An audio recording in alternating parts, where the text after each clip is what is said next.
Noong nalaman nila na may psoriasis ako,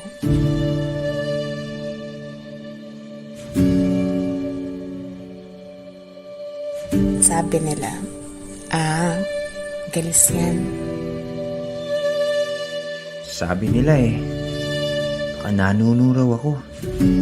Kakalaro ko sa labas ng bahay. Sabi nila baka may nakain lang daw ako na hindi maganda. Sabi nila, sa hangin daw ito nakukuha. Mawawala rin daw to. Sabi nila, gamitin mo ito. Magsabon ka nito. Uminom ka nito. Gagaling ka. Sabi nila, mag-sweater na lang daw ako para walang makakita. Sabi nila, lumayo ako. Baka nakakahawa yung balat ko.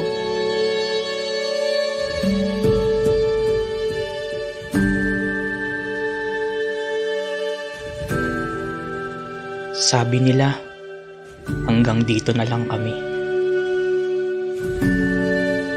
Sabi nila, wala raw akong kasama sa labang ito. Sabi ko, nandyan kayo.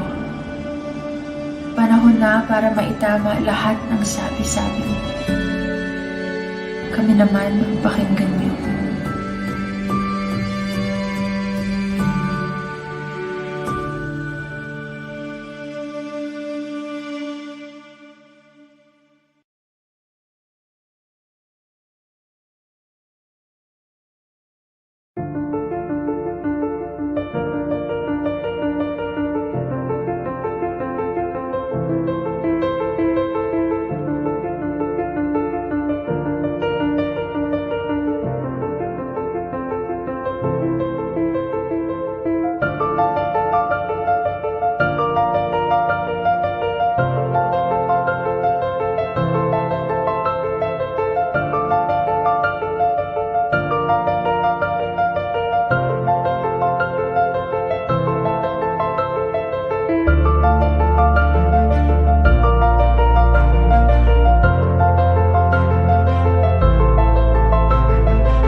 Hi, good evening mga Hello mga ka-weekenders. Magandang gabi po sa inyong lahat.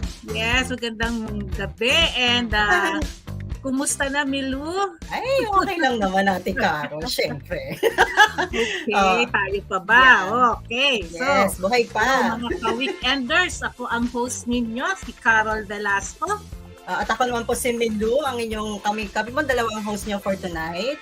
And yun, welcome to Wellness Weekends Philippines. Yes. Okay. So it's our 32nd episode for Wellness Weekends Philippines. And yun nga, your official channel for your weekly guide on health and wellness. Yun. Yes. So, ano nga bang topic natin, Ate Carol, tonight? Nako, ang topic natin, ito yung ating topic, Generalized Pustular Psoriasis or GPP and National Rare Disease Week. So may mga hashtag tayo ngayon. Ang hashtag natin is hashtag WWP GPP and hashtag WWP Rare Disease. So, yun. Ayan. So, bakit nga ba rare disease yan? Bakit nga ba rare disease? So, globally kasi, we are celebrating the Rare Disease Week from February 21 hanggang 28. So, since ang PsorPhil ay member ng IFPA or International Federation for Psoriasis of Psoriasis Associations, nakapartner siya with Rare Disease International to feature cases of rare diseases. So, yung theme nila this year is C Rare. Yun ang hashtag nila, C Rare. So, C rare, as in C, yung S-E-E. C. As in Hanapin, o kaya makita. Rare. No? Makita ang rare. Yun ang kailangan natin pakita ngayon. So kasi parang hindi siya masyadong kilala pa sa atin, even sa mga kapwa-pasyente natin. Hindi yes, ate. So, konti pa yung sinasabi nating alam natin na may GPP. Correct. So, ang Generalized Pustular Psoriasis or GPP is categorized as rare disease, tulad ng sabi mo kanina, kaya yun ang pag-usapan natin tonight, no? So, bakit nga ba rare ang GPP? So, ganito yun. Kasi sa mga nabasa ko, according to Philippine Statistics Authority, ang prevalence nito o pagkalat o yung kabuuan ng bilang dito sa Pilipinas ay 1.76 per million ng population. Oy, grabe. Ganun siya ka-rare. Per million. Ganun siya ka-rare. So, ngayon, parang 113 million na ata tayo sa Philippines in 2023. So, imagine mo, out of 113 million, 1.76 per million lang ang merong GPP. Oo nga, no? Pero yung 1.76 na yun, parang ang hirap pang hanapin nun, di ba? Parang hindi pa natin nakikita or baka yung iba, hindi pa talagang nadadiagnose as GPP. Misdiagnose and everything gano'n. Kaya kasi yung mayroon tayong guest ngayon na expert diyan, which is later on papakilala natin. Yes, later on papakilala natin siya. And alam nyo ba guys, Ate Carol, na meron din tayong batas, may existing na tayong batas sa rare disease. So, ito yung tinatawag na Rare Disease Act of the Philippines or Republic Act number 10747. May di-discuss ata ng ating guest natin yan mamaya. Ay, so, good naman, may ganun din tayo, no? Para at least, tawag dito, yung mapapangalagaan, no? At saka mabibigyan siguro ng tamang treatment, no? Yung may mga rare disease. Tsaka, agree. Ang rare disease naman, hindi lang itong GPP, di ba? Meron pang iba. Hindi lang. Isa lang ang GPP dyan. Dahil tayo may mga psoriasis, so kailangan i-discuss din natin, pag-usapan natin. Ito ang ating i-explore. So since tayo naman ang leaders ng community na to, parang ating responsibility na i-explore itong batas na ito para syempre mapakinabangan din naman, magka-benefit din naman yung ating mga pasyente. Yes, so Emmylou. Okay, so siguro para magkaroon sila ng idea kung ano ang GPP or General Pustular Psoriasis, meron tayong papakitang isang video, no, na kung saan yung video na yan. ating co-host, yung ating co-host ay isa sa parang artista doon sa actually hindi sila artista, sila yung mga pasyente, no? Pasyente na merong GPP at ikakwento nila kung ano yung journey nila and ito ay na-feature na rin ito sa buong bansa, sa buong mundo, di ba? Ito yung ating anong hirap i-pronounce ng nito yung nag-sponsor ito, Boehringer.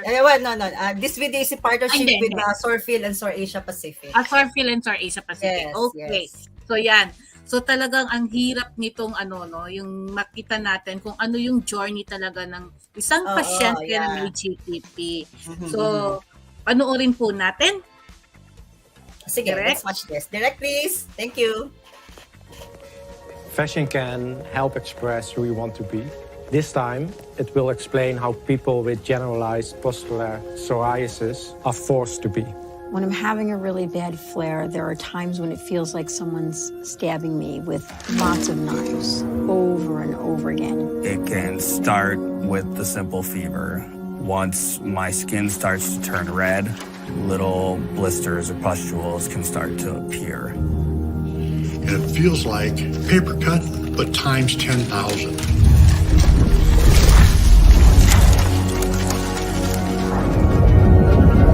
It was so bad all over my entire body that I couldn't even pick up my daughter. Even if she touched me, I would move away because sometimes just lightly brushing up against different parts of my body hurt so badly.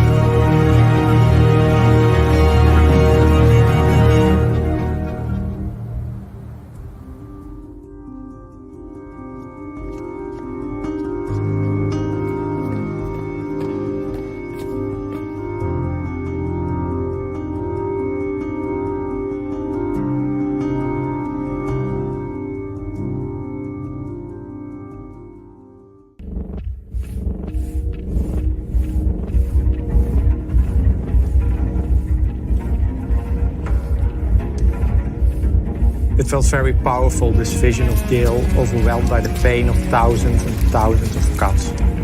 This outfit captures how the symptoms of GPP keep Christine physically and emotionally separated from the people she loves. I chose this material because how I felt about Brandon's experience, like his GPP flare was a wildfire, raging out of control all over his skin. Christine uses knives as a metaphor when describing a GPP flare. This ultimate fear is right there for anybody to see.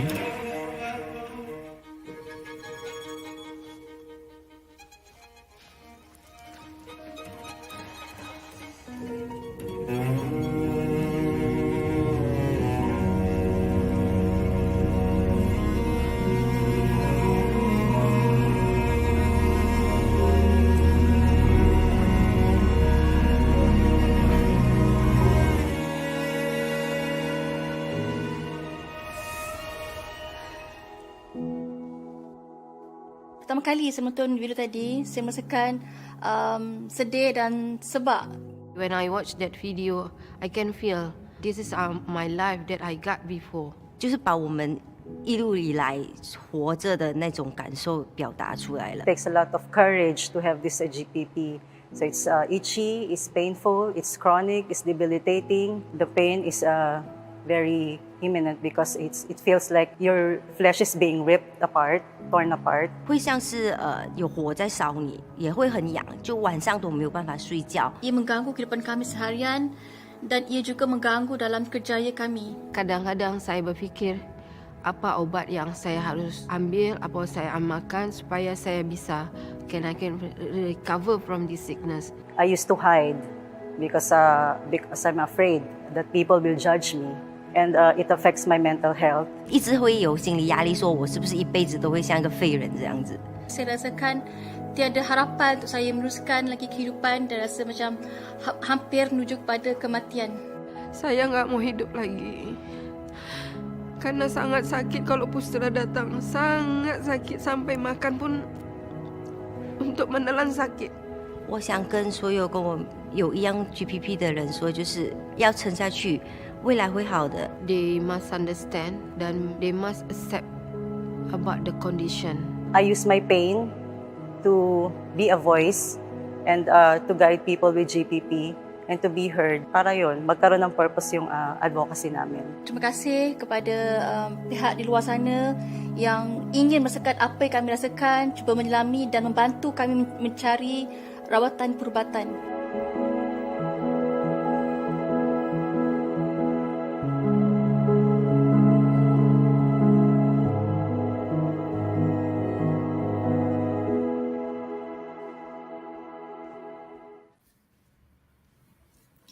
OMG.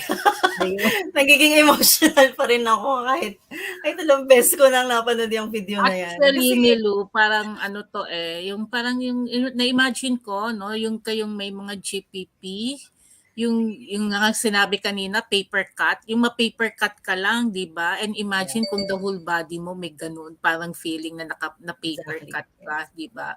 And ang hirap, no? Ang hirap talaga. And imagine ko tuloy nung time na ano, 'di ba? Meron tayong minsang activity na may GPP ka na noon, 'di ba? Yes, Parang recently lang 'yon actually last year. Oo, parang so, ano, nakita niyo yung kung paano ang hirap. Oo, gusto ka naming yakapin pero hindi ipakita ko pwede. yun mamaya. Oo nga. Yun yung ano, kaya sabi ko, ay talagang kahit gusto mo siyang hawakan or iyakapin, hindi pa pwede. Kasi masakit siya eh. Oo, masakit siya. Yun ang mga kwento. Ayan ako, Emmylou ha, nakakainis ka. Ano? Ang aga-aga pa ng ating emotional ka ba? Pero ano ha, in fairness, ang galing-galing kasi nung artist, na-capture niya yung essence nung pagkakaroon mo ng GPP. Oo nga. Kung paano mag-flare and everything, di ba? Sa pag-present lang ng mga materials, yung mga paggamit niya ng material na yun. Oo. So, talagang, magaling siya. Magaling siya actually, no? Talagang, and to think, at the time na ngayon natin pinapakita, which is, kung sa mga Katoliko, it's the Lenten season, parang di ba? And kamukha ni Jesus Christ. Yung artist, no? Ay, nako. Okay, so sige, bago natin, magbasa muna tayo magbasa ng mga tayo ng comments para medyo sumaysay ng konti. Para medyo light muna tayo. Ayan. Mamaya na yung medyo nakakapawis ng mata. Yes. So, sige, mag-start na ako, ate, ha? Shout out from Dumaguete City kay Miss Hazel Pinili. Hi, Miss Hazel. Ayan si Hazel, yung ating napakasipag na At ito, pinakauna yata, si Raymond Garcia Abayari, sabi niya, Laguna Chapter! Laguna Chapter, hello! Okay, kay Kuya Marvin, hello, good evening ka weekenders. Ana Fe Polidario or Arguelles, good evening po. Ayan. And of course, for Burley Bereso, good evening po from Ormoc City, may psoriasis po ako. Ayan. Then, sino pa? Of course, ang ating founder and ating wala nang iba, Mr. Joseph de Guzman. Good evening, mga ka-wellness. Hello, BMF. Hello. Then, ito pa. Isa pa to. From Burley Berezo, good evening from Ormoc City. Ayan. Ito, si Ate Virgie. Anda kay ate, di ba? Si Virgie Abeliera. Good evening, everyone. And, yan, Sheila May Alaba, Pabualan, heart. Okay. Paul Michael Cleofas, good evening everyone. Shout out RITM SOR Club. Hello, mga taga-RITM. Mga natin. And of course, ang ating magandang gabi, mga ka-wellness. Ayan. Okay. And Dennis Edolin, good evening, watching here from Cebu. Pantanaw taga Cebu, hello! Ayan, from si Hazel ulit. From si Hazel, yan. Dumaguete City. Ayan, kay Marvin, nabasa na rin kanina. Then we have Ana. Polidario Arguelles, yes, good evening, hello. Cynthia Okate Ompay, malabo na mata, di ba basa? Uy, don't forget to put, isulat ninyo kung taga saan kayo para alam natin, Then we have Chandra Hilario Mendoza. Good evening to all PsorPhil advocates watching from Alabang. Ayan. Ayoko nga, before anything else, gusto ko lang i-welcome yung mga viewers natin ngayon. Ang balita ko ay ilan na? 800 something? Wow! Marami na. 821 something yan. Wow. Ang dami na. Thank you very much. 881! Counting. Yan. Salamat po. Dadami pa yan. Dadami pa yan. Then we have also LM Jimena from Valenzuela Chapter. Hello! Myla Brozo El Lorza. Good evening po from Bulacan. Survivor. Ay, sino to? Sino? Sino to? Sino yan? Si Lisa? Mars! Hello, Mars. Good evening. Mo na yung 900 mo. Ay, 900 ba? O 99 dyan sa Mandaluyong. Then we have, ito. Happy Agas Cabral. Ay, from Valenzuela. Ang daming mga taga Valenzuela. Hello po sa inyo. Thank you for watching. Michael Nazareno Mundo. Good evening po sa lahat. #Malab Chapter. Malabon na botas. Ayan, thank you. Our crisis ambassador. Thank you. Yeah, thank you po. Okay, then ayan, si Maria Teresa Lubrico Esma.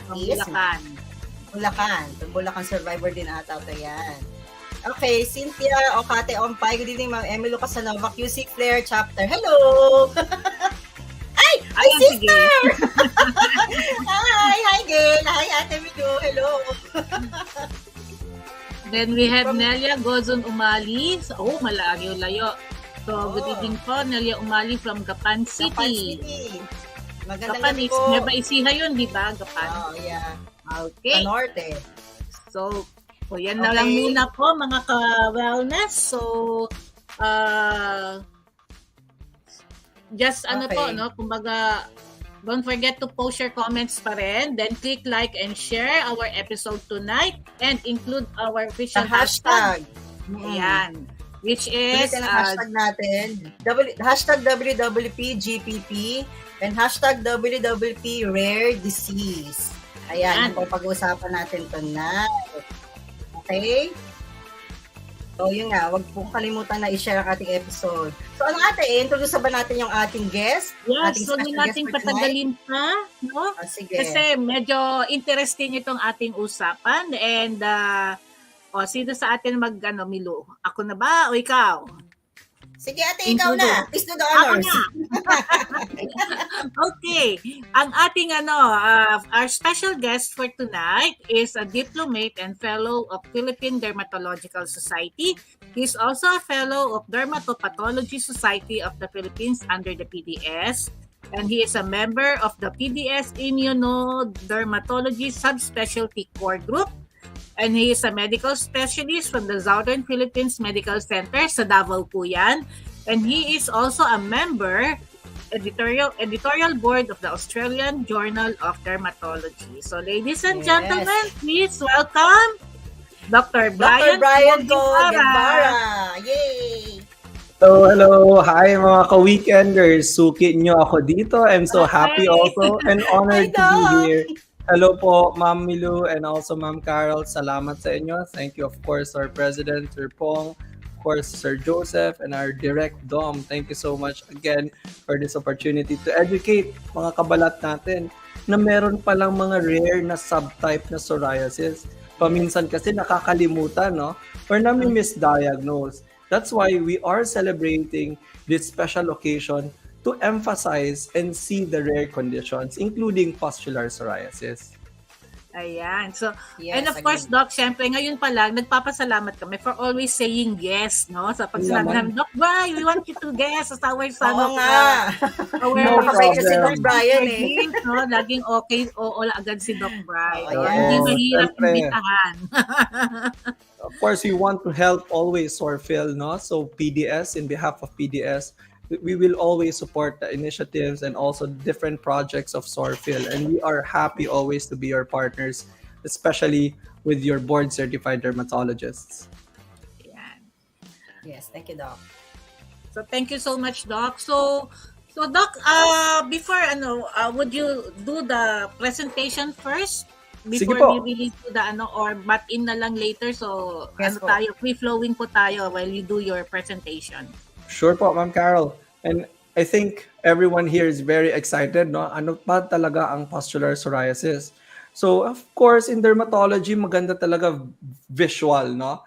Even though we're virtual here, I think in terms of dermatology, we have to emphasize ano ba talaga itsura ng pustular psoriasis? Okay? So that's why I prepared a short PowerPoint so that we can educate a lot of our viewers. Napakarami, 800 plus viewers, hopefully na something. aabot tayo sa 1 million viewers, no? As mentioned earlier, 1.76 out of 1 million. That's a lot in terms of the population and super rare yung 1.76. And here I'll just present some of the slides so that mas maintindihan ng mga ating ka-weekenders ano ba talaga ang pustular psoriasis.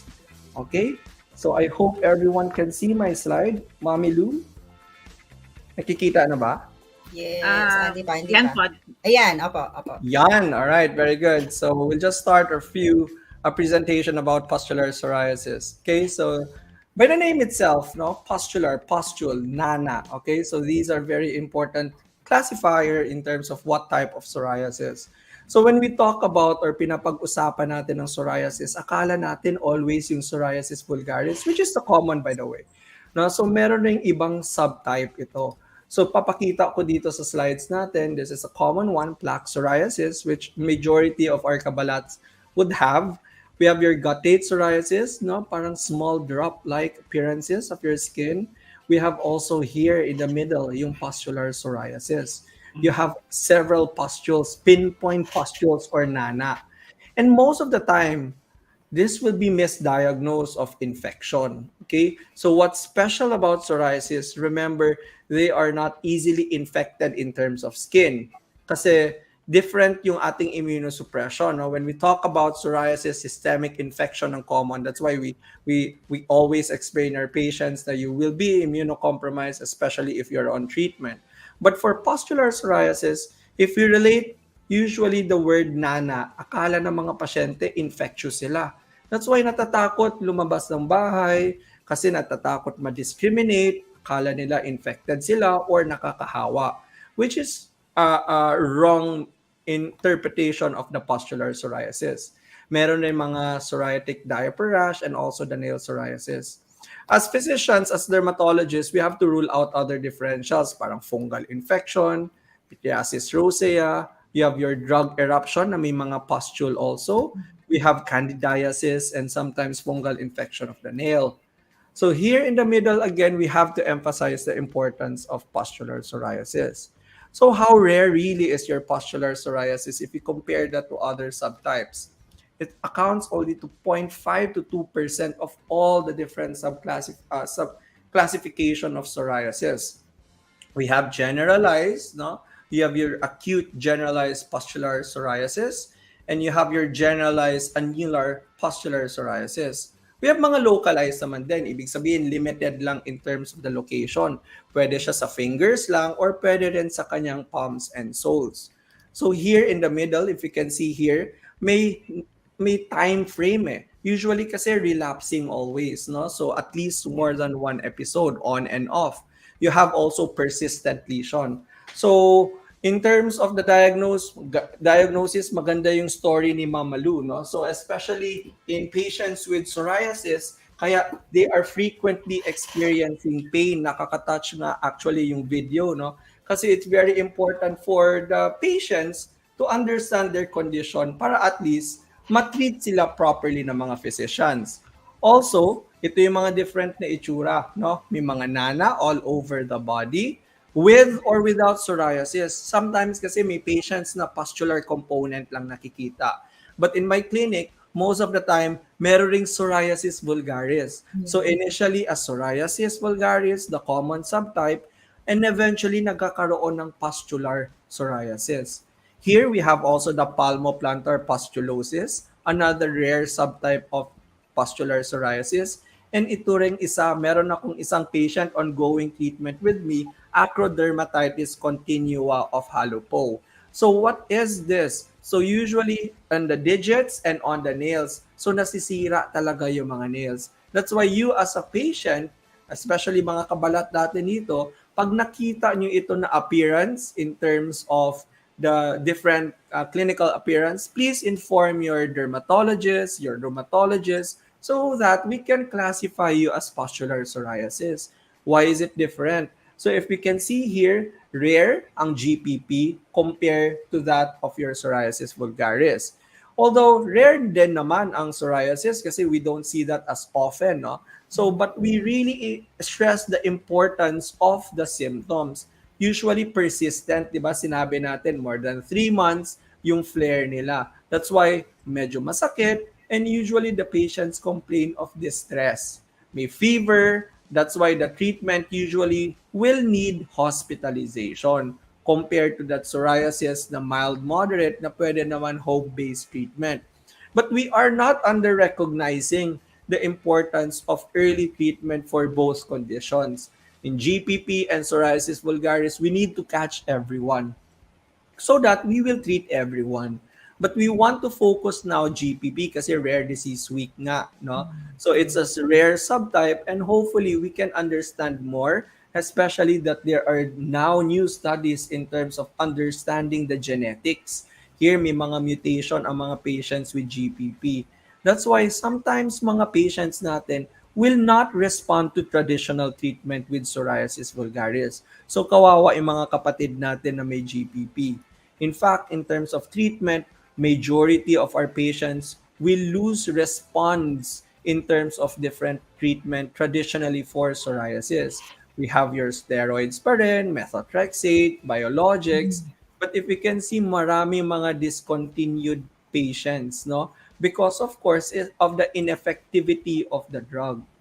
Most of the time, patients will be more depressed because of their condition. Sometimes they lose hope because of course, number one of their clinical appearance, akala nila they are infectious, nakakahawa, and also sometimes failure in terms of response of treatment. This is an example of my patient, 2-year-old boy. Nakita natin. As you can imagine, this is very hot, no, warm to touch. The patient had fever also, and there is skin pain. So if we can see how uncomfortable the skin would be among patients, especially mga bata, nakikita natin na nagkakaroon talaga ng mga GPP. Here the patient had fever, and here sa mga singit, no, napakasakit, especially moist yung area and there's friction also. And you can see here, ganito yung typical appearance ng pustular psoriasis. So there are lakes of pus and pinpoint pustule. Kaya importante rin to confirm the diagnosis. We rule out infection by doing culture. For example, we wanna culture the pustule. We wanna also do the test. Usually kasi ang mga WBC, no, mataas, more than 12, no. Isipin usually ng mga doctors, baka may infection. But this one, again, I want to stress the importance of identifying or ruling out infection. But most of the time, our patients are not infected with anything, although mataas yung WBC. Kasi in terms of biopsy, if we can see the biopsy, ito yung mga nana na cells, no? So these are the sundalo of our cells. Dapat nasa ilalim lang sila. Pero because of the GPP, a subtype of the interleukin-36 mutation, yung neutrophils or yung mga nana na cells pumupunta sa taas. That's why they're forming pus or the nana.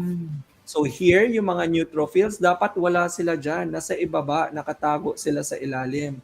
But nasa taas sila, forming the pus. Okay? So those are important diagnostic tests in terms of diagnosing GPP. And this patient is very important also because we want to check the family pedigree. Sino pa ba ibang family members with the GPP? In this patient, we did a genetic test and you showed here that there is indeed an interleukin-36 mutation. Ano ba ibig sabihin ng mutation or genes, no? That's why yung color ng eyes mo, black or brown, because nakuha mo yan sa parents mo. And you also inherit some of the genes that can lead to psoriasis and your pustular psoriasis. That's why yung mga doctors nyo, lagi kayo tinatanong, meron pa bang ibang family members or mga kapamilya na merong psoriasis or pustular psoriasis? And this is helpful with the biopsies, okay? So we'll not focus on that anymore. Kasi I feel like important sa atin yung clinical manifestation. Here, in terms of studies doing pustular psoriasis treatment, there are already treatment options that can inhibit the interleukin-36 pathway. Traditionally kasi when we talk about the regular psoriasis and your psoriatic arthritis, you have your interleukin-17, interleukin-12, 23, interleukin-23 inhibitors, TNF inhibitors. But this one, pustular psoriasis, may mga special subtype, interleukin-36. In this treatment, this is the baseline, super red, daming pus, and eventually at week 4, you have clearance already of those lesions. Same with the patient below, na nana, improving, and much improved.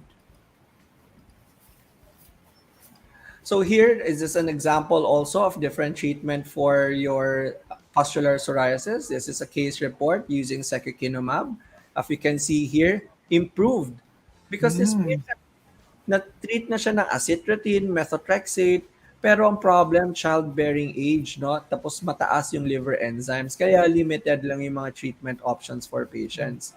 Similar also here, yung mga patients with pustular psoriasis, you can imagine the pain, no, in terms of this patient. And after treating with the biologics, similar improvement also as with the previous patient. This one, we published this recently in May 2022 with my colleagues and mentors in Taiwan and London. Proband or yung pasyente, dami ring pustular psoriasis involving the nails.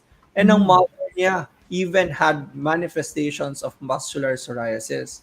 But we treated the patient also with biologics. You can see here previous, in the baseline picture, you can see here very inflamed, in pain, but after second injection of the biologic, you can see marked improvement as well. And we recently had this publication, no? So it was just approved today. Very lucky kasi National Rare Disease Week nga talaga. So this is my youngest patient with GPP, 3-month-old Filipino patient in pain, umiiyak. This was December of last 2 years, no? So the patient was actually admitted because of the irregularities of the laboratories. The patient is in pain, and we did confirm into our biopsy that indeed the pustules are actually formed here in the skin. And the patient was treated with a half dose secukinumab, and you can see remarkable response. So we published this together with my colleagues in SPMC and also in Taiwan. So this one, very important picture. Dom sent this to me earlier, no? So ating kabalat, whenever you have this manifestation, please don't hesitate to message us in PsorPhil so that we can link you to different institutions who specialize yung mga pustular psoriasis. Kasi ngayon, meron na tayo mga clinical trials for pustular psoriasis. So I take part also of that study or clinical trials, and we have also in Manila and different parts of the country.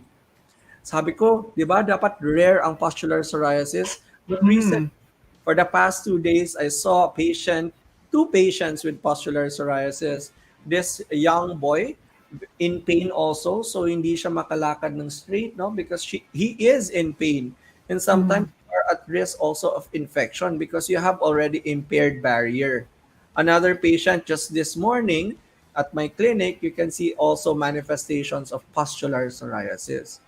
So when we talk about pustular psoriasis, sometimes meron rin mga rare exacerbations because of the COVID infection, sometimes exacerbated also by the infection. That's why important pa rin yung bakuna natin among our patients. No, we discussed that during the first part of our weekends with SOR about the importance of COVID-19 vaccine.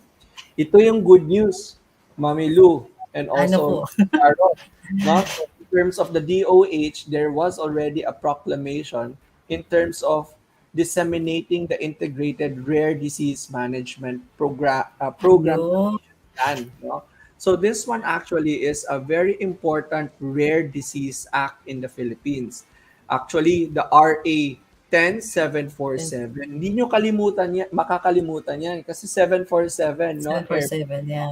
So wag nyo nakalimutan yung 10747 because this one will protect patients with rare diseases. And we will include also them in the Universal Healthcare Act because there should be no Filipino left behind in terms of medical care. So ang good news also that we will have an upcoming genetic center in terms of diagnosing and treating rare diseases here in the Philippines, specifically in SPMC. So good news. The DOST provided us the grant from our proposal having the Genoderm Center in the Philippines. So speaking of Genoderm, ang Genoderm actually are rare diseases involving the skin, including yung pustular psoriasis. So through the PDS, we included actually general pustular psoriasis sa rare diseases ng DOH. So included dyan yung mga ibang skin conditions, and we want to stress the importance of GPP kasi it's only affecting 1.76 per million people. That's 1 in a million, no? So very rare nga and special. In terms of the rare disease, mostly kasi yung mga pustular psoriasis and even the general rare disease patients are mga children. And obviously, there will be reduced quality of life and social and economic burden. Napakagastos ng magkaroon ng genetic condition, including your psoriasis. And ang definition ng rare disease, we should have been a prevalence of 1 in 20,000 Filipinos. 20,000, yeah. Yes, that's the magic number, 1 in 20,000 Filipinos. So, mas actually rare. Mas rare. So, it's 1 in a million, 1.76 in a million. So, we call this, di ba kung may PWD tayo, meron tayong PLWRD. So, people living with rare disease. And remember again the importance of 10747 because we are going to provide comprehensive medical care and timely information about GPP and other rare diseases. So this is the guiding principles of 10747. We want to give access, comprehensive, sustainable care, evidence-based and responsive, inclusion, communication. Parang wellness lang natin, wellness weekends Philippines, no? So Yes. we want to communicate and enhance the collaboration with other agencies. So specifically, itong RA na to, we want to have this public healthcare delivery system to provide entitlement and benefits to our patients. Health promotion. Kaya ang galing nga ng Wellness Weekends Philippines. This is a very special initiative by PsorPhil kasi we are reaching the whole world in terms of identifying psoriasis, educating psoriasis, and now we're including now pustular psoriasis. There is also research and development, yun yung passion namin. No? So in terms of my work, I would like to collaborate more with other agencies, with other institutions, providing research and development for psoriasis. And we want to increase the availability and access of drugs and products. We have been pushing this importance, no, especially for psoriasis and other treatment options. And finally, provide financial assistance to PLWRDs. And with that, I think nagawa na ng lahat ng PsorPhil, no? Complete na, nauna na siya kaysa sa RA 10747. That's why we thank always Psoriasis Philippines for helping our patients, especially Filipino patients with psoriasis and now pustular psoriasis. So we are doing this every Saturday. I'm happy na hindi pa kayo nagsasawa sa activities ng PsorPhil and hindi pa kayo nagsasawa sa pag-imbita sa akin. So this is the end of the slide and hopefully we have learned something new today. So if you have questions, clarifications, you can reach to my Facebook page and also in Psoriasis Philippines. Yun lang. Yes, Doc. Maraming salamat. Doc. I think thank you very much, Doc, for your napaka-deep na explanation ng about GPP and other things na pwede nating explore dun sa batas ng RA 10747. So Doc, I think mas maganda siguro priority natin dapat siguro na magkaroon ng registry ang Yes. mga merong GPP para mas ma-benefit natin yung yung Yes, batas so natin hopefully, no, 747. merong nanonood ngayon na may GPP at kung hindi nyo alam na yung meron kayo ng mga pinakita na examples ni Doc Bryan. So, just make sure na you go to your dermatologist, no, your doctor or ruma para to make sure na it is GPP, no? Kasi like na-mention nga ni Emmylou, kailangan natin ng registry for that, no? Bukod pa yan sa yung registry ng may psoriasis, and of course, iba pa rin yung sa rare disease na GPP. Kasi GPP, rare disease may existing na siyang law eh. Oo. So, kailangan na lang natin siyang itap. 2016 pa pala, Doc Bryan. Wala pang IRR yan, Doc Bryan. Well, ang importance kasi yung na-mention natin, no, yung registry and to catch more and more patients with pustular psoriasis kasi data very valuable yan.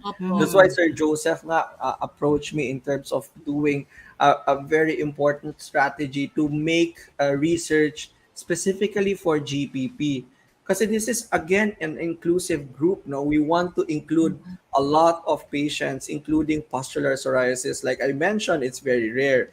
So hopefully, if we completed that study, mas mapapalakas natin ang sigaw ng mga patients with GPP, not only in terms of supporting them by their condition and treatment, but also their mental health. Ang ganda ng video kanina, intro video. They are always in pain, no? So Yes. it's different in the sense na ang pustular psoriasis in terms of the dermatology life quality index, napaka-severe ang na-experience nila. And hopefully we have these different strategies to help them, including our registry. So hopefully, like Ma'am Carol mentioned earlier, no, we want the viewers now or the listeners now to report yourselves to our society, our board certified dermatologists, and especially I think is PsorPhil. Kasi PsorPhil, you have so much reach. It's so easy to reach out with PsorPhil kasi ang active ng group na ito . That's why our patient advocate groups are very important in terms of not only in diagnosing and treatment but also in research.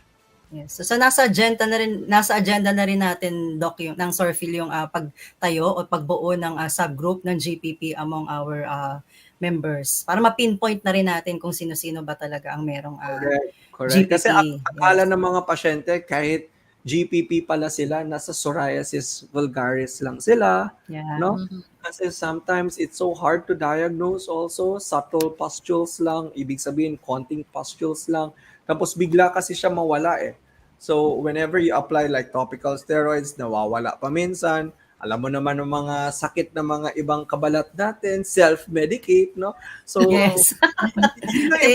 Iniawasan natin at ini-remind lagi sila na do not correct. So self-medicate. avoid self-medication. Not only that you are adding more harm sa skin mo, but also systemically, no? So tataas ang blood pressure mo, sugar mo with the steroid, you're at risk of infection, and so on. So those are the important tips, especially to our viewers today. Yeah. Magkwento lang ako konti siguro ng symptoms na kasi nabanggit na rin naman kanina ni Doc Bryan the symptoms about GPP. So yung may yung personal personal experience lang about GPP, about the symptoms nga. Usually kasi yung GPP ko nagma-manifest siya right pag nagkaroon ako ng major na infection.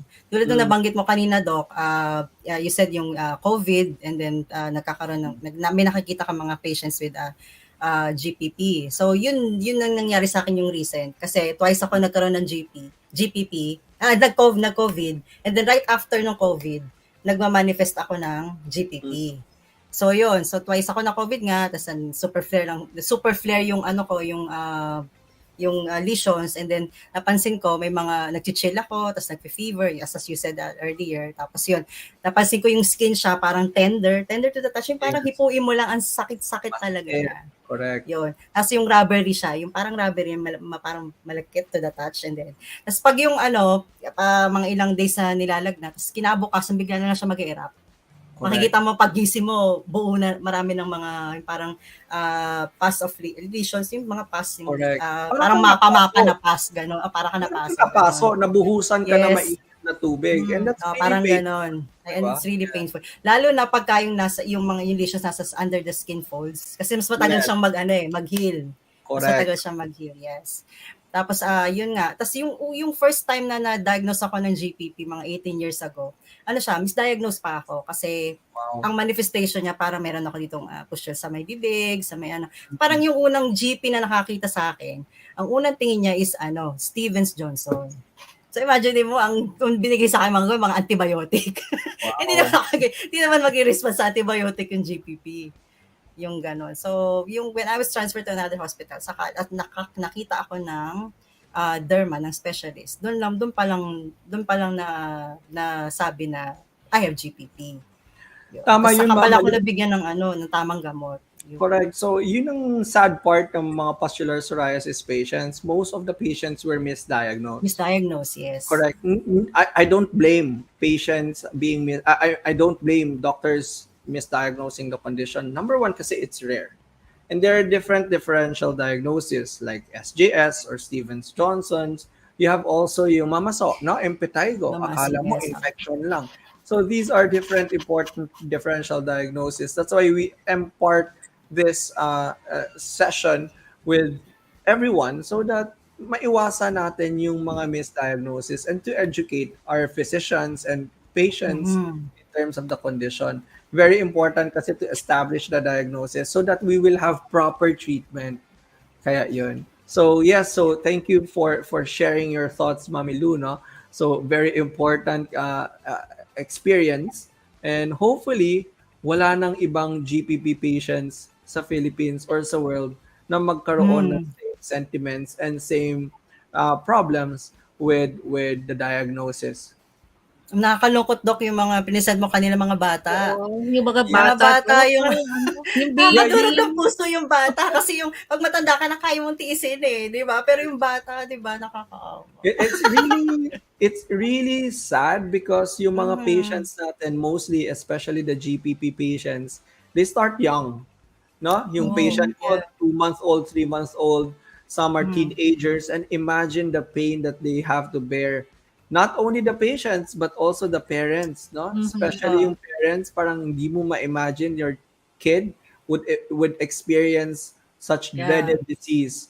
So we will do everything talaga. Like for example, we wanna fast track all the different studies, clinical trials, and we wanna fast track also the patient support programs, not only by the government but also the different pharma companies listening here.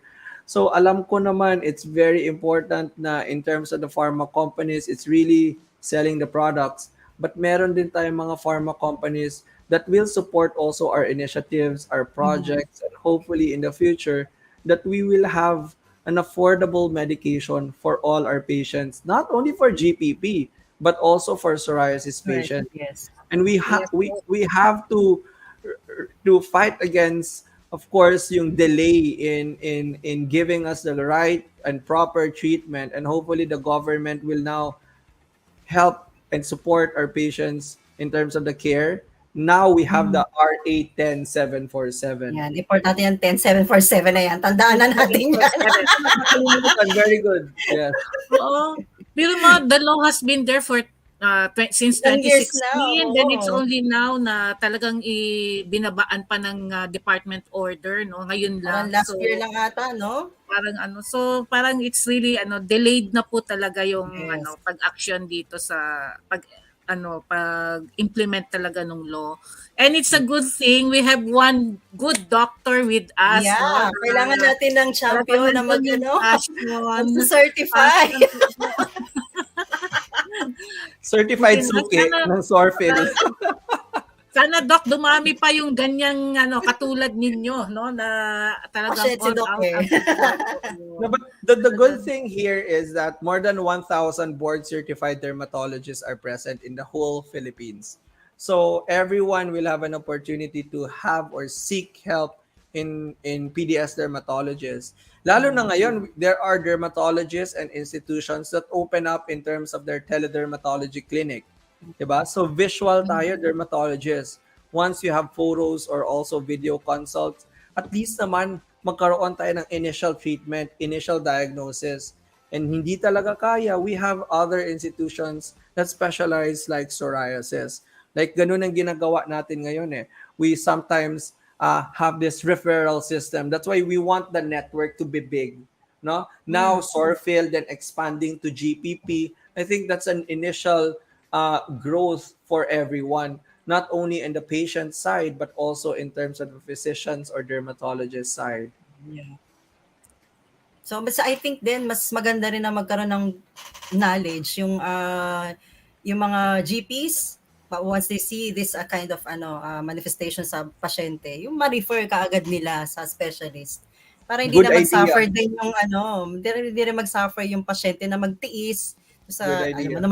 alam naman talaga nila yung pain ng GPP. So we'll include that in our immediate referral, ganun ba? We'll include that Yes, in our no. proposal with our project with GPP through Sir Joseph. No, so we'll include also networking with doctors with the barrios, GPs, internists, other subspecialties, especially the pediatricians, as they see Yes, this yes. often Yes, Doc, no? more Kasi likely. sabi nyo nga, mas siya sa mga bata, no? Mas nagmamanifest agad sa mga younger children, no? So, talagang importante rin, pedia talaga. Yun nga lang case ko pag nag-flare ako, yung caregiver nakakaawa din eh. Kasi pag ikaw, bedridden ka na, hindi ka na makagalaw, di ba?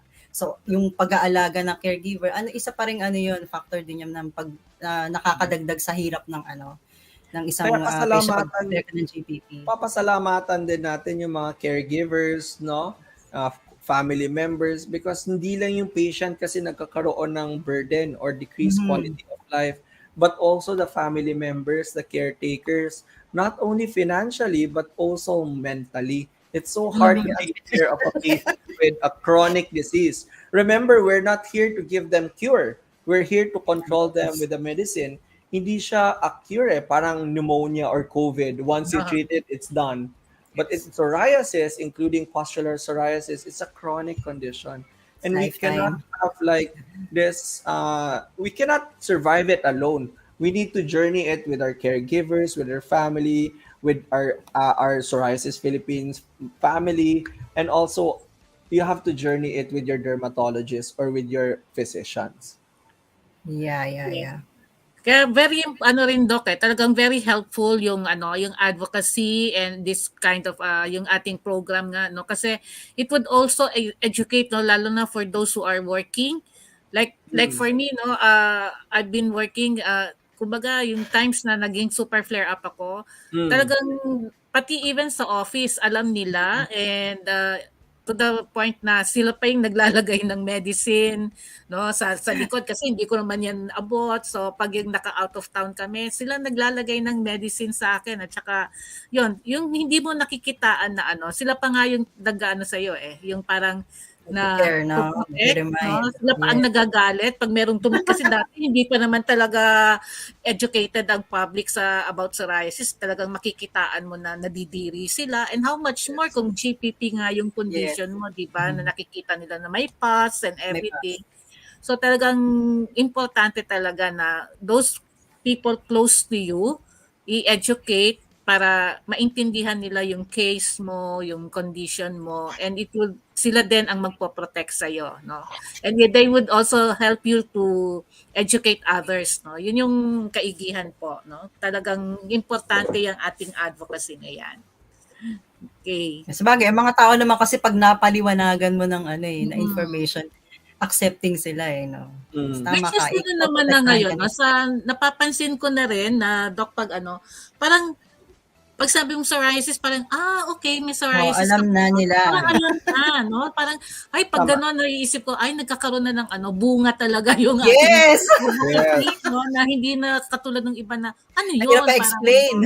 Hirap mag-explain. Dati, minsan sabihin ko lang, allergy yan. Ngayon, hindi. Psoriasis hindi na, psoriasis yan. And that goes also in our clinic, no? So, tama yung sinabi nyo. When I explain to my patients psoriasis, they have an idea already.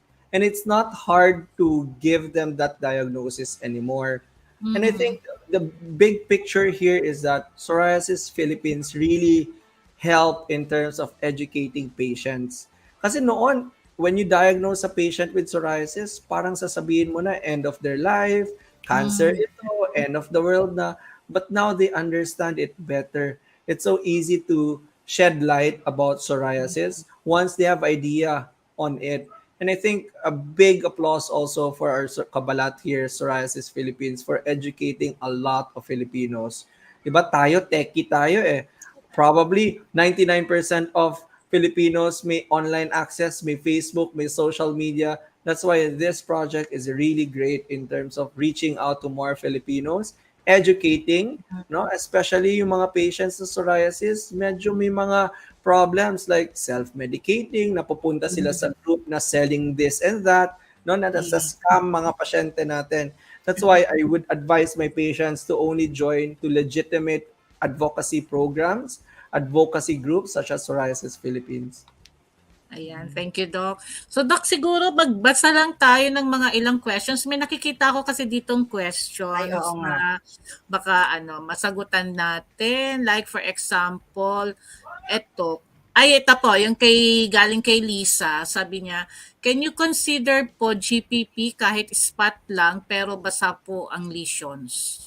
May criteria tayo, especially following the Eraspen criteria. So you have sterile pustules. Ibig sabihin ng word na sterile, walang infection.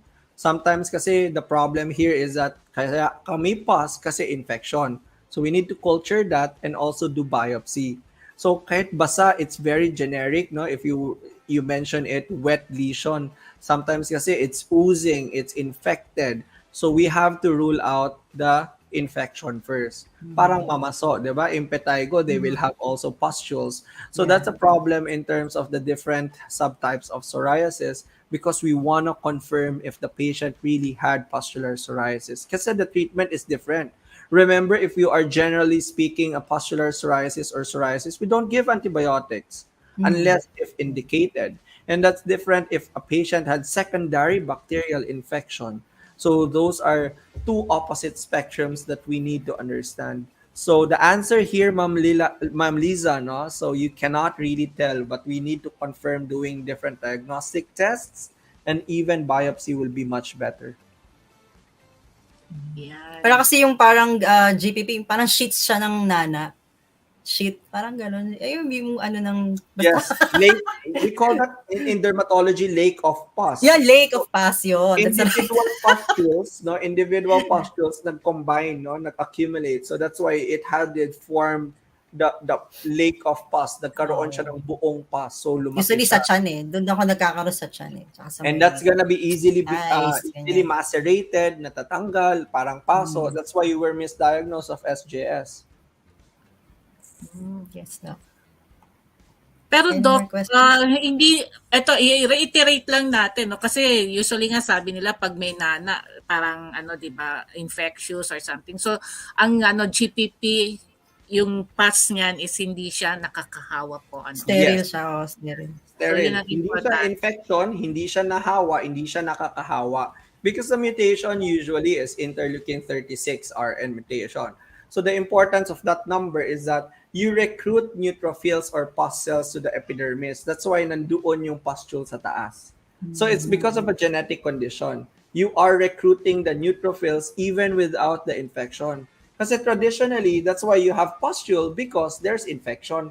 Parang pimple, sometimes you have pustule, no? Because it was infected. That's why we don't let our patients prick their pimple because you might lead to infection or it might lead to more severe scarring.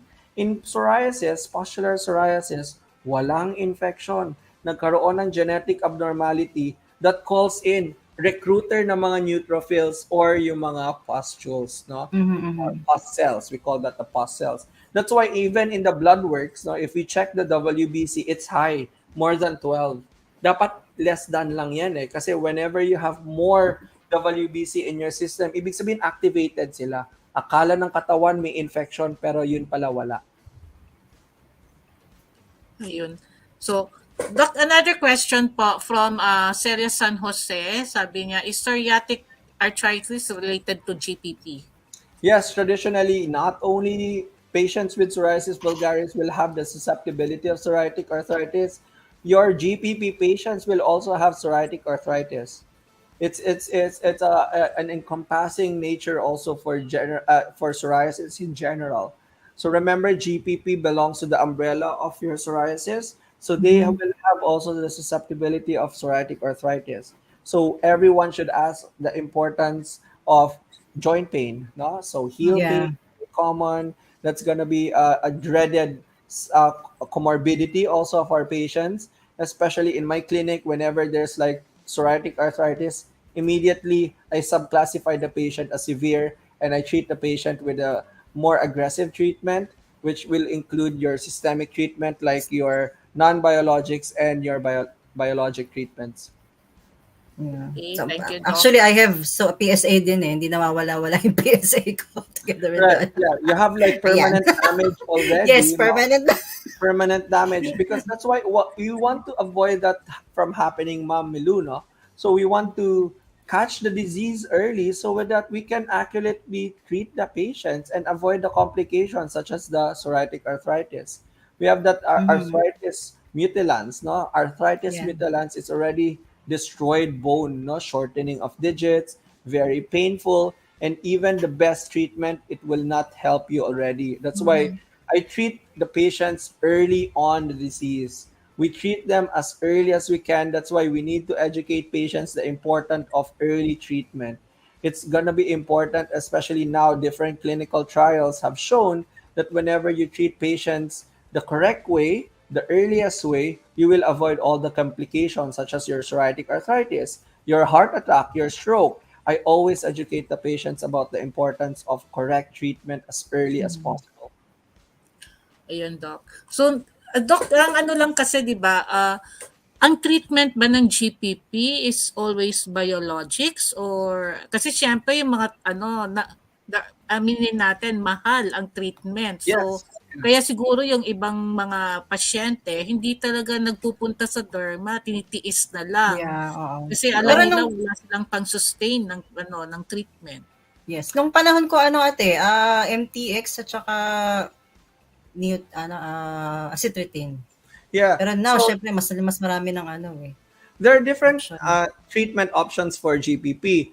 a lot of our treatment options are actually being used for psoriasis also. You can start with the topicals. We can start with with the systemic treatment. Ang problem kasi, acitretin, it's not FDA approved in the Philippines, no? So methotrexate, poor response. We have biologics which showed excellent response already. We have published a paper recently, no, from May 22, and just today, in terms of the efficacy of interleukin 17 inhibitors also. But now, in terms of the question of Ma'am Carol, is it the only treatment? Biologics will be the best treatment? I believe in the future, it's gonna be the only and the best treatment for our patients. Kasi genetic yung problem natin eh. You control the inflammation, and the only way to control the inflammation is treating it through our blood. That's why we have a systemic treatment. And now we are pushing or thrashing the importance of your support system from the government so that they can provide free medical access and care for our patients with GPP. And that's my perspective. As mentioned earlier, we can have different treatment options. We can start with the topicals. We have even phototherapy. We have non-biologics. But for me, I have to be biased in terms of showing efficacy and safety with all the clinical trials. I think that's the ultimate way in terms of doing precision medicine. Yes. I'd like to add lang, Doc, no? Kasi mga early years na may GPP ako, every year nag-hospital ako because of GPP. Tapos nung nag-enter ako into a trial of biology, yun napansin ko parang bawasan na yung pag-hospital. Pero pag na-stop ko yung gamot, sobra rin yung flare. Right. So pero ang good thing yan is medyo nabawasan yung GPP flaring.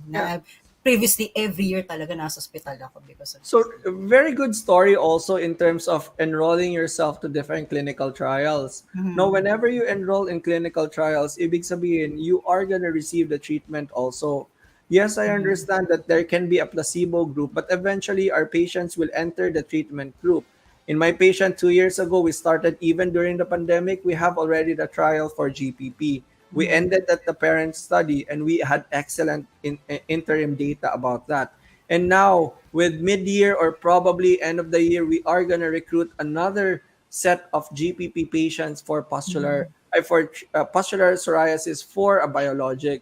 And that's why we want to network to all our viewers here. Whenever you feel like you have GPP, please contact your dermatologist or PsorPhil so that we can network you to trial centers. Like here in Davao, we have one in SPMC, and I'm the principal investigator for GPP study and also for other trials leading to psoriasis. May mga trials then for plaque psoriasis.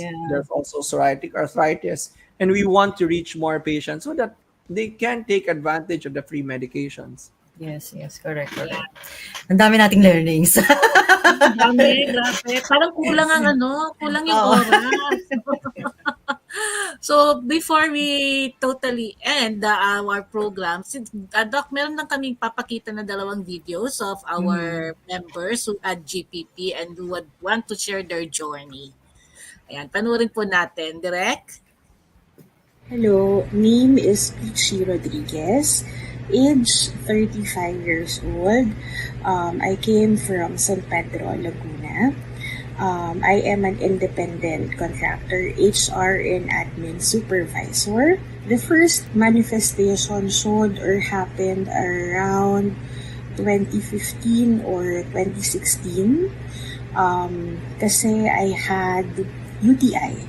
So, in my case po kasi, malaking trigger factor yung pag nagkakasakit ako. So, every time na nagkakasakit ako, I know or expected ko na magkakaroon ako ng sore. So, the last time na na-experience ko magka-pustular, it was after COVID. I think it was year 2021. Ayan. So, dahil nga lockdown, kasi ang medication ko po for now is biologics. So, since at the time nung lockdown, hindi ako nakapagpa-biologics kasi na kay derma ako pumupunta for that. Nag-oral meds lang ako. Pero ayun nga, dahil nga nagkasakit ako. So, at the time, expected ko naman na after nung sa COVID. Pero hindi ko in-expect na, ayun nga, naabot siya dun sa pustular. Kasi ang thinking ko, kapag nagkaka-pustular ako, severe yung sore attack ko. parang hindi siya yung usual na sore attack ko na, yung usual lang, the red spots and all that hanggang sa mag-dry siya ulit. Yung mga ganong workaround. So, the symptoms yung usual, yung makikitaan mo na siya na parang ang may nana and all. Saka, madali naman din siyang ma-differentiate in a way kasi, ayun nga, mas sensitive siya. So, kapag hinawakan mo, medyo may konting sakit and all. Mas masakit pa po sa broken-hearted. Kasi siya you have to find the right position, yung angulo kung paano ka hihiga, kung paano ka uupo. Kasi, di ba, pag natamaan mo yung konting ganito, so very, very sensitive siya. I was actually advised by my doctor yung sa first na experience ko with my pustular na mag-bed rest ako for 2 weeks kasi nga covered na yung buong katawan ko. So, I'm not sure if I can find the picture. Actually, alam ko parati ko siyang sinisave dahil nga parang siya, daily reminder siya sa akin na parang Peach, ito na kaya mo. So, how much more yung mga ibang bagay. Kasi sa akin, ang thinking ko is kapag nag-start na si pustular, ibig sabihin na severe or iba yung sore attack ko this time. So, na-diagnose naman siya immediately kasi nga regularly naman din ako nakapagpa-check up kay derma. Hindi rin naman ako aware about pustular na rare disease siya kasi nga ang thinking ko is parang package deal siya with my psoriasis. So, hindi rin naman ako aware about the rare disease act. I was having a hard time na makaupo or makatayo kasi nga hanapin mo yung tamang angulo kung paano ka makaupo or makakatayo kasi nga medyo challenging talaga siya. Access to medicines, doctors, at saka yung proper education. I mean, dito sa city namin kahit papano, I am fortunate enough na kahit papano naman po, definitely may access tayo. Pero how much more yung doon po sa mga baryo o yung mga nasa malayong lugar. So, at least they have an idea what to do in case na may mga ganito pong situations. Hi, I am Dave Rose Sigalyar. I am 32 years old and I am from Caloocan City, Metro Manila. And I am a nurse by profession. Pero as of the moment, hindi ako working as a staff nurse but na-assigned ako sa cardiac diagnostics. So in a heart station, in a hospital here in Quezon City. So basically, ang ginagawa namin is doing ECG. I'm doing ECGs and any duplex scan exams sa mga patients and even stress test and stress echo. Ako ay nagkaroon ng generalized pustular psoriasis just recently, just last year. Meron akong psoriasis pero in form of a guttate or plaque psoriasis. But then last year, tsaka lang ako na-diagnose as a generalized pustular psoriasis. As I can remember, the first time I noticed having a generalized pustular psoriasis is nung nagkaroon ako ng blisters na nana sa mismong lesion ng psoriasis ko. And at that time, mahapdi siya na parang sobrang blistery yung pus niya. Pero hindi ko ganun na sobrahan nararamdaman yung pain kasi medyo namamanhid na yung katawan ko nung time na yun. And though may part na kapag napuputok yung blister is medyo may part na mahapdi siya. Pero basically most of yung symptom ko talaga na naramdaman is more of the arthritis. The pustular area ng mga psoriasis, mahapdi siya, uncomfortable, hirap kumilos kasi nandun yung tendency na baka maputok yung pus na yun. even maligo, nakakailang, gumalaw. I stopped working for a month because of it. At that time, I was diagnosed immediately kasi nag-consult ako agad sa derma ko kasi for more than a decade of having psoriasis, ngayon lang nagkaroon ng generalized pustular sa katawan ko. So, alam ko sa sarili ko na may mali. Iba to. Hindi lang siya basta psoriasis lang. Hindi ko alam na rare disease pala ang yung pustular psoriasis. Doon nasa medical field ako, pero hindi ako aware of na meron palang mga ganon. And even the Rare Disease Act, wala ako any idea about it. Sobrang challenging ang pagkakaroon ng pustular psoriasis sa kadahilan ng hindi ka makapagtrabaho ng maayos. Aside from the skills, kasi, and lalo na nasa medical field ako, sobrang bagsak ng immune system ko and na-expose ako sa mga pasyente every single day. And another thing, mahirap makipagsabayan sa dito sa work compared to people who doesn't have pustular psoriasis. Aside from that, the time, yung paggamot mo sa sarili mo, mahirap din kasi even yung pagligo pa lang, very difficult. The challenge is, paano ako makipagsabayan sa mga katrabaho ko. Kaya nung time na yun, ang ginawa talaga is, in-isolate ako gawa nung mga pus. And pinag-stop ako mag-work for 1 month para mag-heal. Scenario of a commuter is, yun, magbabas ka, ganun, and even, syempre naka-jacket, kasi hindi nga, alam mo yun, hindi ka pa din ma-expose yung skin mo to other people.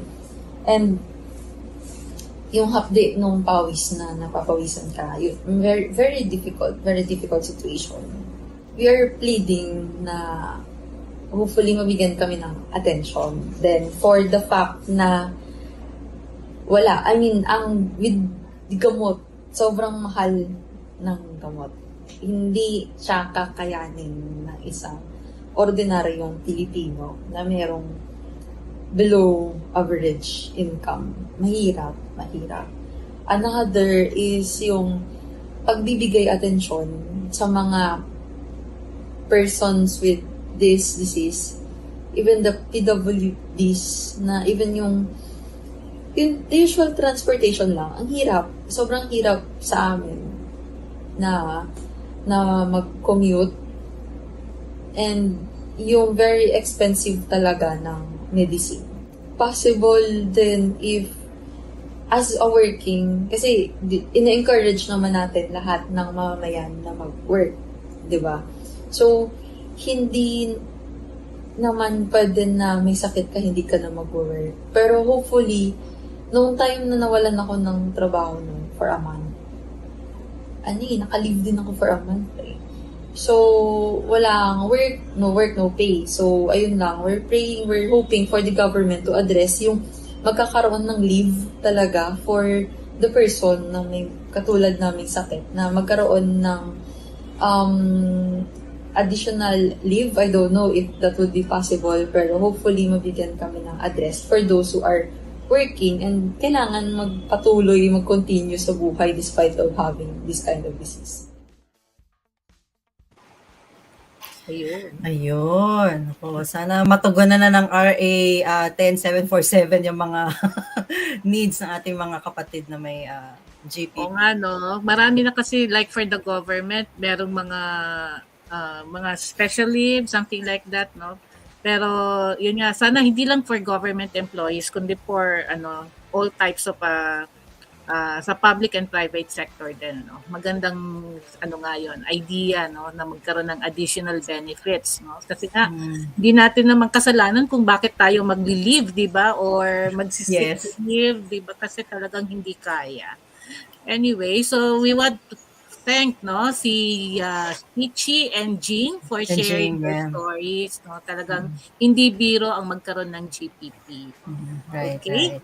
So, Ang bilis ng oras. bilis ng oras. Ang bilis ng oras. So, Doc Bryan, before we thank you, so any message or words of inspiration for our viewers? Well, thank you so much, Psoriasis Philippines. Wellness Weekends Philippines, maraming salamat for tuning in. And I hope that this inspires a lot of patients who might have GPP, and hopefully you can reach out to us. Very nice stories also from different people here with GPP. It's really devastating that you have experienced all these scenarios with work, with transportation, and even in the wrong diagnoses. We are hopeful, especially that we initiated already the different GPP activities here in the Philippines, and hopefully we are be acknowledged by the government sector to support patients with psoriasis, including GPP, not only because that we really need these expensive medications because we don't have a choice, but really I think the way to treat or recognize the importance of psoriatic disease is it is really a genetic condition, like what Ma'am Carol said. Hindi natin to ginusto, no? We didn't get it from our vices, we didn't get it from our behavior, we didn't get infected about this. It's really a genetic condition, and I hope that once the government will realize the importance of supporting our patients, kasi lahat ng pasyente natin dito working individual, we're paying taxes, you are contributing to the society. Like si Ma'am kanina at the hospital pa siya, at the clinic, she's a nurse, health sector. And we have to stress the importance of these people, no? That they need support as well because they are contributing to the wellness also of our society. And I think that's my last message in terms of how important GPP is treatment for our patients. Maraming salamat mga kabalat. Thank you, Doc. Thank you, Doc. Ako naman, yes, thank you, Doc. Thank you, Doc. Yeah. Ako naman para sa mga message ko naman para sa mga newly diagnosed na GPP patients.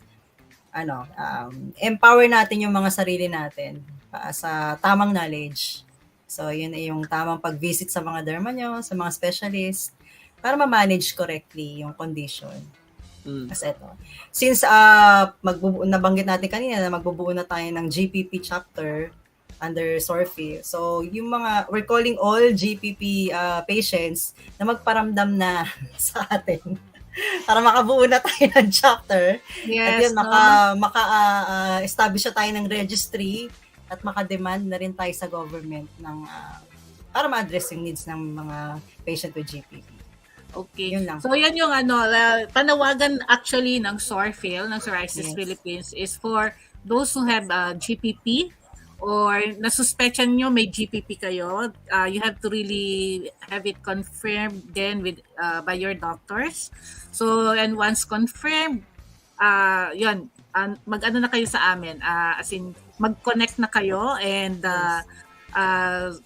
mag-message kayo sa ating group. So, we could really start forming the GPP chapter, no, under the umbrella of PsorPhil. No, kasi importante nga 'yun na na mabuo yung grupo, no, para makita ng government na meron talaga, no. Ito existing, di ba?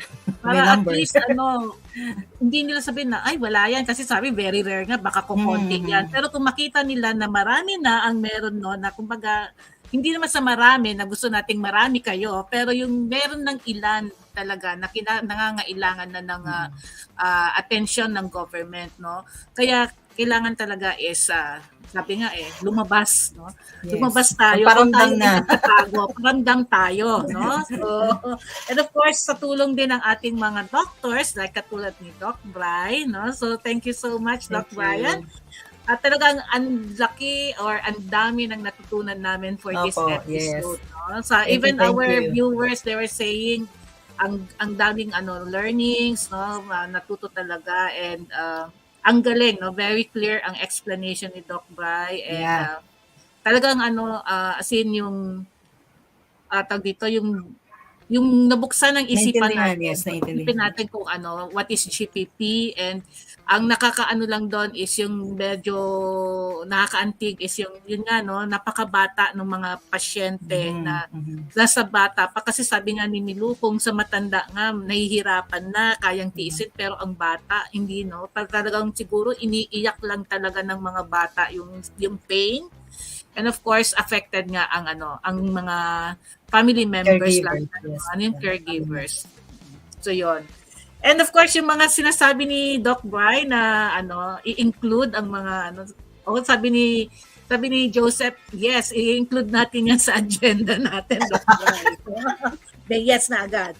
And of course, may mga suggestions na we also have a parang take care of the mental health of course the caregivers din po, no, yung mental health wellness ng ating mga caregivers din, kasi importante din yun kasi syempre nakikita nila yung sufferings, ayaw nilang iparamdam sa atin na pasyente na nagsasuffer din sila. So yun nga, no, kasi parang nahihirapan na nga yung pasyente, ayaw din nilang ipakita na nahihirapan din yung loob nila. So talagang we have to really take care of both, no, the caregivers and the patients. The patient. Yeah. Fight lang, patient. Fight lang.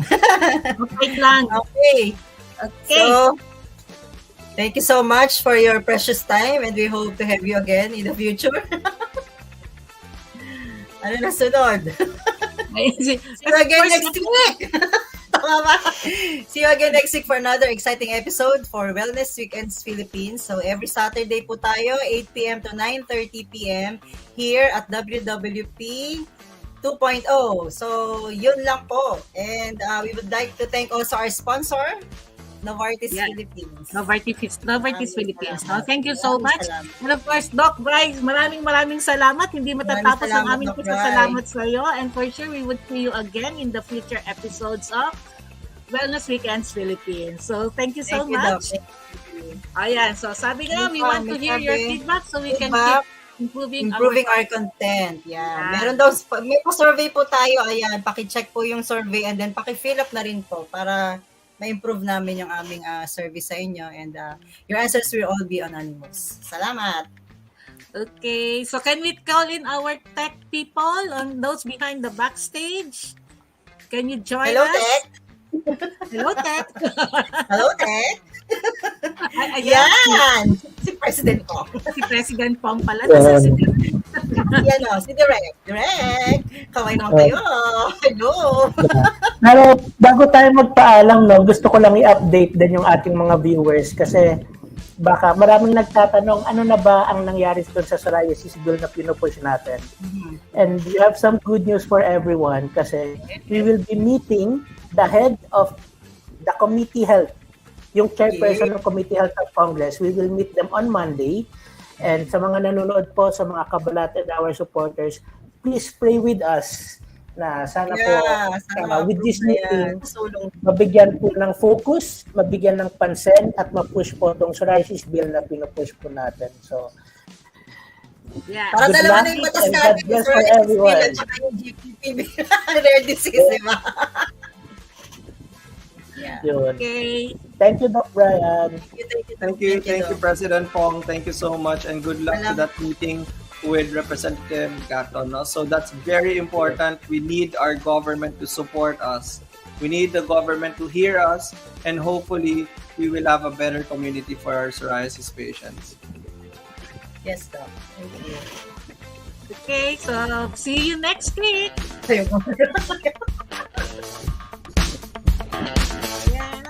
Thanks, Doc Bryan. Balik ko yung kamay.